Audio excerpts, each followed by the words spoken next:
chegou o momento de nos atermos aos modelos comportamentais. Modelos comportamentais são modelos que representam o comportamento dinâmico de um sistema em tempo de execução. Eles mostram como esse sistema se comporta ao responder a um estímulo do seu ambiente. Você pode pensar nesses estímulos de duas formas.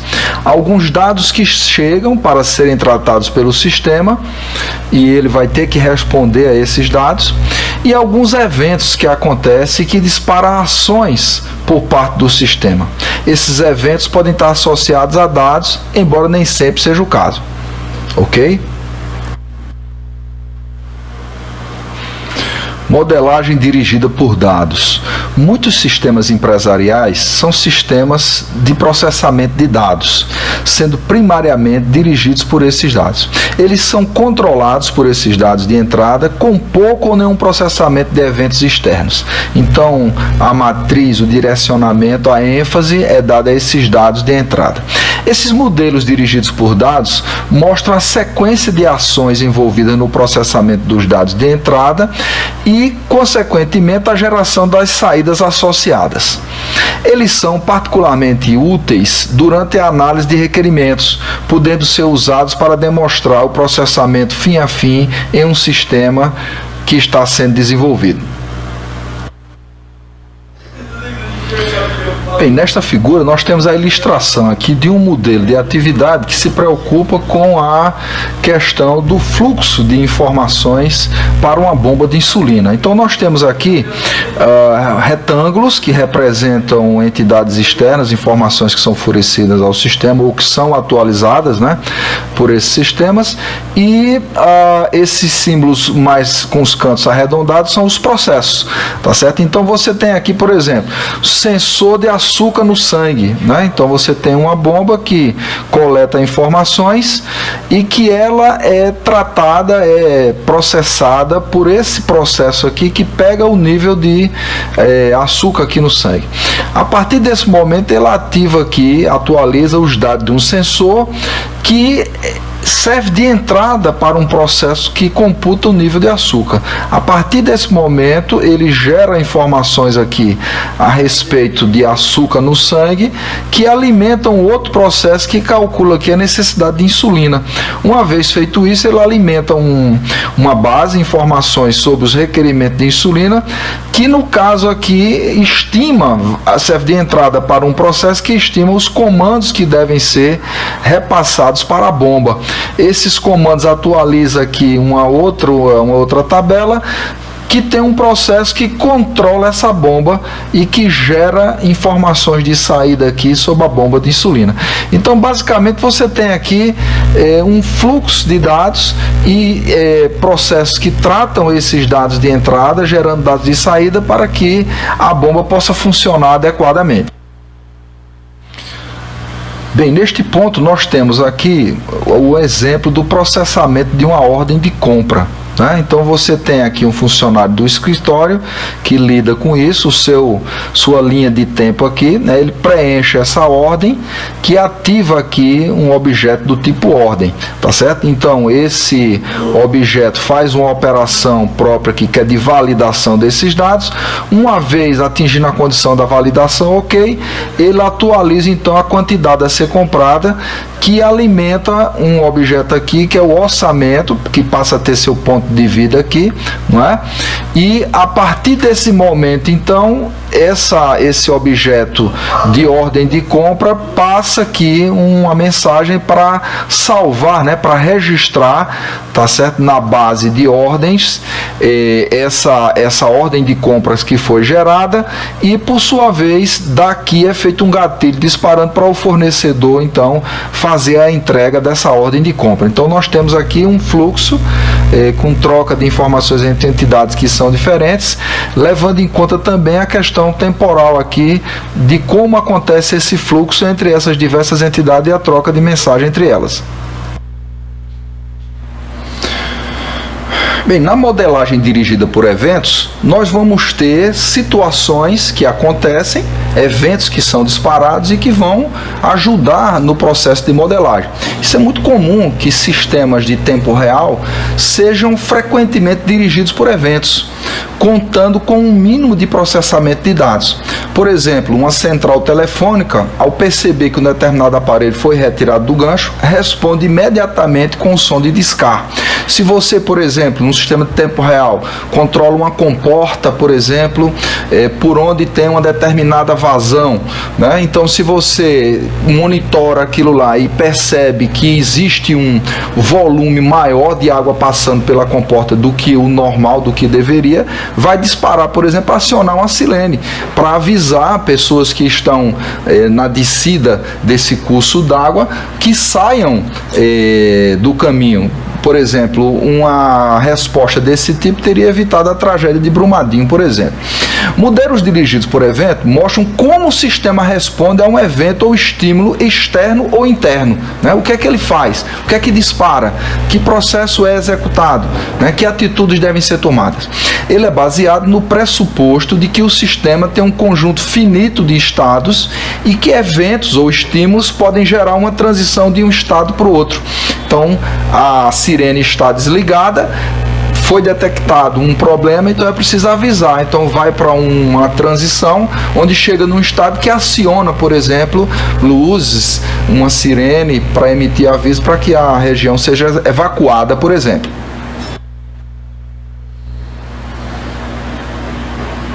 Um dos modelos UML que permite modelar esses processos em função de eventos, né, de gatilhos que são disparados, é o modelo de máquina de estados.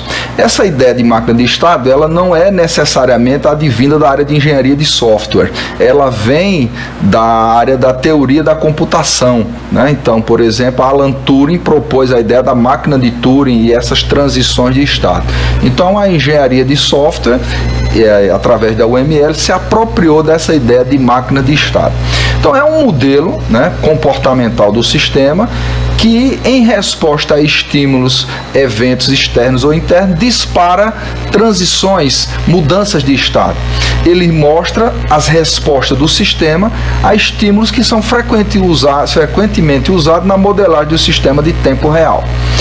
O modelo de máquina de estado mostra o sistema ou um processo como um nodo e os eventos como arcos entre esses nodos. Esses arcos aí, no caso, são disparados por gatilhos, por eventos, né?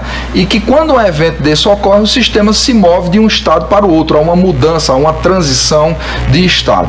Diagramas de estados fazem parte da linguagem UML e são usados para representar o modelo de máquina de estado. É importante ressaltar que nem todos os sistemas que você estiver desenvolvendo vão precisar ter o desenvolvimento do modelo de máquina de estados, né? Então isso é importante ressaltar. Então algumas situações muito especiais, notadamente em sistema de tempo real, vão ser imprescindíveis, mas nem todos você vai ter a necessidade de desenvolver muitos modelos desse tipo para o seu sistema. Então é importante estar atento e ver a aplicabilidade ou não, embora seja importante para os casos, principalmente em sistema de tempo real.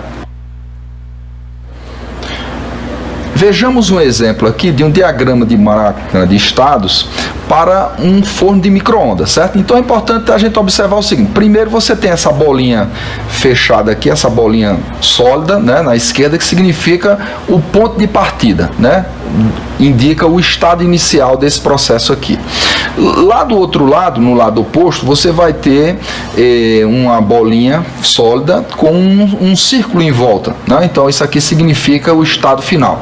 Então toda máquina de estados, ela tem um estado inicial e um estado final, ok? Então veja bem, ela começa aqui por um estado waiting, que é identificado pela espera, está esperando alguma coisa, né? Enquanto espera, o que é que faz? Mostra a hora. Então está aqui uma ação, né? Veja que um estado, ele tem um título e tem alguma coisa por fazer, tá certo? Então tem transições aqui que são identificadas. Veja bem, a pessoa, o usuário, escolheu full power, né? Poder total. Então ele vai transitar para o estado de full power. Se por outro caso optar por poder pela metade, né, meio poder, ele vem aqui para o estado de meio poder.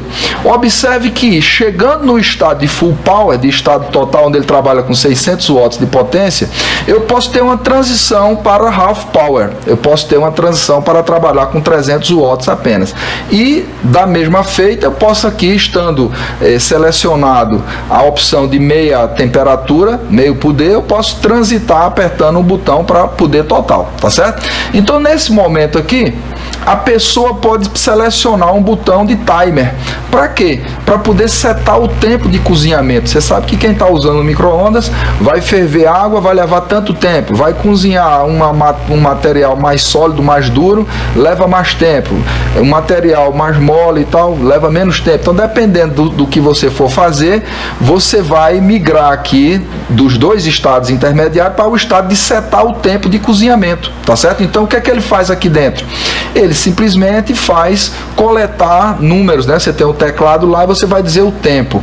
Observe que tem uma transição aqui, ó, dentro do próprio estado, que você está setando números. Por quê? 100 minutos, 50 minutos, então você vai digitar 2, 3 dígitos para poder configurar o que você pretende aí, tá certo? Bem, feito isso, existem transições, gatilhos, situações que podem acontecer aqui. Por exemplo, a porta foi aberta, eu vou para um estado aqui de desativar e vou dizer que estou esperando. Então tem lá um display de mensagem que diz que está esperando. Se a porta foi fechada após setar esses números, eu vou para um estado de ativado, tá certo? Então eu vou dizer que está pronto para começar, tá certo? Observe que quando eu abrir a porta e ele dá um display de waiting, se eu fechar a porta é um gatilho para vir aqui para o estado de pronto, que ele pode começar. Estando no estado de pronto, eu posso fazer o que aqui? Eu posso mandar começar, eu dou um start. Então a operação vai começar e ele fica aqui na operação. Observe que se a máquina está ligada, o micro-ondas está fazendo seu processo de cozinhamento, se eu abrir a porta, automaticamente ele desativa e vem para o estado de waiting, esperando que você feche a porta para ele migrar para o estado de ok, para você mandar começar de novo, tá certo? Uma vez estando no processo de funcionamento, né, de preparação da comida, eu posso também mandar cancelar. Se eu mando cancelar, ele volta para o waiting, fica dando aqui um display e encerra o processo. Então, basicamente, isso aqui mostra os estados possíveis, né? Então, você tem full power, half power, waiting, operation, enable, disable, né? E você tem aqui transições, tá certo? Que são engatilhadas e nesses estados você tem operações que são feitas durante o período em que esse estado está ativo, ok? Então isso é um exemplo aqui de uma máquina de estados para o funcionamento de um micro-ondas. Observe que eu posso aglutinar alguns estados, alguns subestados dentro de um agrupador. Então eu vou ter aqui, por exemplo, operação, né? Então alguns estados, 4 estados aqui, fazem parte, tá certo, de um estado maior que é composto por 4 subestados. Então o estado aqui macro, operação, é composto de checking, cook, alarme e done, que é o feito aqui, tá certo? Externamente eu tenho aqui o estado de disable, tá certo? E o estado de waiting, né? Então aqui você pode ter esse fluxo normal aqui, ó, check-in status, tá certo? Transita aqui para uma falta, algum problema tal, ele diz aqui algum evento e desativa a operação, tá certo? Da mesma forma, saindo aqui do estado de operação, eu posso vir para o disable porque a porta foi aberta, tá certo? Então, desse estado de checagem, eu posso vir para o estado de cozinhamento. Então, é feita a setação aqui do time e ele vai rodar. O tempo terminou, tá feito, ele soa a buzina, o alarme, por 5 segundos e vem para o waiting aqui, ou eu posso cancelar que ele vem para o waiting também. Então, você pode aglutinar processos, né, atividades específicas aí, estados específicos dentro de um macro estado, criando aí a possibilidade de gerar reutilização de código, por exemplo, e ativar a operação numa outra situação. Então isso aqui caminha para a ideia de reutilização aí de código, né, de estados. Aqui o nosso autor dá a ideia de que eu também posso modelar essa máquina de estado numa estrutura tabular. Então essa tabela mostra aqui o estado e a descrição desse estado, descreve o seu funcionamento, né? Então eu tenho estados e estímulos para a operação do micro-ondas. Por exemplo, o estado esperando é o que? O micro-ondas está esperando, ele vai mostrar a hora corrente.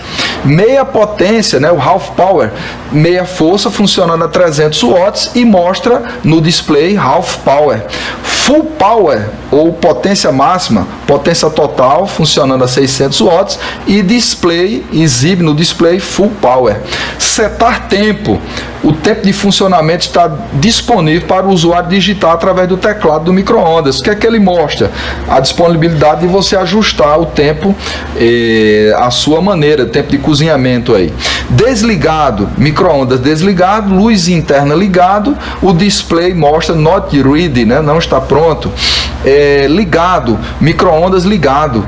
Então eu tenho a luz interna desligada e ele mostra que está pronto para começar a operação. Em operação, micro-ondas em operação, luz interna ligado, o display mostra o tempo em contagem regressiva. Você botou lá 2 minutos, por exemplo, e ele vai subtraindo esse tempo para mostrar que vai zerar para terminar a operação. Quando termina a operação, liga o alerta sonoro, né, por 5 segundos e mostra que o cozinhamento foi completo, tá certo? E a partir desse momento a luz do forno é ligada, né? Então vai esperar aí para você abrir a porta, para você desligar, fazer qualquer outra operação, né? Ok? Então você tem essa estrutura tabular mostrando esse funcionamento também. É uma representação alternativa ao diagrama que nós vimos anteriormente. Observe agora que nós temos aqui estímulos e a descrição desse estímulo. No slide anterior, nós apresentamos os estados e os estímulos. Agora, estímulo, e o que é esse estímulo? Então, o estímulo é um evento, né? Então, por exemplo, estímulo meia potência, pressionou o botão de meia potência, é a descrição dele aqui. Potência total, né? O usuário pressionou o botão de potência total. Timer, o usuário pressionou um dos botões, uma tecla de numérica ou de iniciar, entrar com esse tempo de funcionamento do micro-ondas, etc. Número, o usuário pressionou uma tecla numérica. Porta aberta, né? Porta fechada, iniciar, cancelar. Então são estímulos numa tabela que descrevem o diagrama de sequência, diagrama de estados, aliás, que diz respeito à operação, o funcionamento do micro-ondas, quais são as transições, quais são os estados possíveis que ele pode assumir durante o seu processo de operação.